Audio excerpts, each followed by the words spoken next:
పెద్దలు రాష్ట్ర ముఖ్యమంత్రి వర్యులు నారా చంద్రబాబు నాయుడు గారికి, మన లోకేష్ గారికి, జనసేన అధినేత పవన్ కళ్యాణ్ గారికి, మన రాష్ట్ర మంత్రివర్యులు వ్యవసాయ శాఖ అచ్చెన్నాయుడు గారికి, జిల్లా కలెక్టర్ చిత్తూరు వారికి, ఎమ్మెల్యేలకు, ఎంపీలకు నా యొక్క హృదయపూర్వక నమస్కారాలు. మీరంతా రైతులకు గిట్టుబాటు కావాలనేసి ప్రభుత్వం ద్వారా ఒత్తిడి తెచ్చి ₹4 గవర్నమెంట్ సబ్సిడీ ఇవ్వాలనేసి ఎంతో కృషి చేసి మీరు దాన్ని సఫలం చేశారు. దాంట్లో కొన్ని పొరపాట్లు జరుగుతూ ఉన్నాయి. ఈరోజు రైతు ఒక ఎకరానికి 4 నుంచి 5 గంటల వరకు ఉత్పత్తి అవుతుంది తోతాపురి. ఆ తోతాపురి ఓన్లీ ఈ యొక్క మన పల్ప్ ఇండస్ట్రీస్ మాత్రం, జ్యూస్ ఫ్యాక్టరీ మాత్రం ఉపయోగిస్తారు.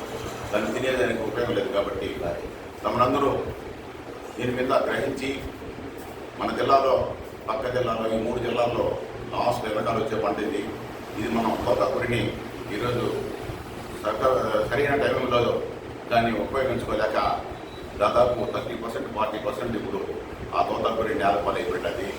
వచ్చే తోతాపురి కూడా ఎవరో బలం ఉండే వాళ్ళే ఆ ఫ్యాక్టరీని సప్లై చేయగలుగుతున్నారు.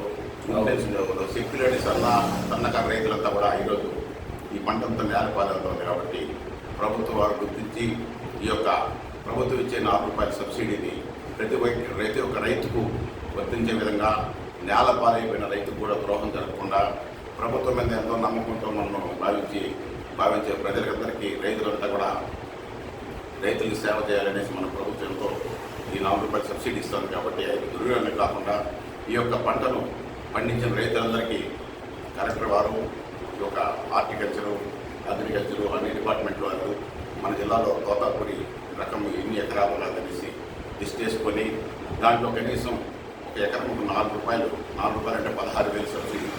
దాన్ని ప్రతి ఒక్కరికి ఈ యొక్క వేరుశనగ ఎప్పుడు ఇన్పుట్ సబ్సిడీ ఇస్తున్నారో ఆ విధంగా తోతాపురి తోపులకంతా ₹4 అంటే ఒక ఎకరాకు ₹16,000 లెక్కన 4 గంటలు అంచనా వేసి వారి ఖాతాలో జమ చేస్తే ఎప్పుడు జన్మలో కూడా మన చంద్రబాబు నాయుడు గారి ప్రభుత్వాన్ని మర్చిపోరు. ఇప్పుడు తోలే ఫ్యాక్టరీ తోలే వల్ల ఈ ఫ్యాక్టరీ వాళ్ళు మన దగ్గర పర్మిట్లు ఇవ్వడం లేదు. ఒక్కొక్క ఫ్యాక్టరీ దగ్గర 300-400 ట్రాక్టర్లు నిలబడి అవి అన్లోడ్ అయ్యే పరిస్థితికి 20%, 30% బిల్లు పేరుకుండా చేస్తూ ఉన్నాయి. ఇవంతా చాలా బాధాకర విషయం. కాబట్టి ప్రభుత్వం వారు దీన్ని గుర్తెరిగి ఈ యొక్క ఇన్పుట్స్ మీరు ఇచ్చే సబ్సిడీని ప్రతి రైతుకు అందే విధంగా చేస్తారని భావిస్తూ విన్నపించుకుంటున్నాం. అంతే కదా, మార్చింది కదా క్లుప్తంగా చేసాను.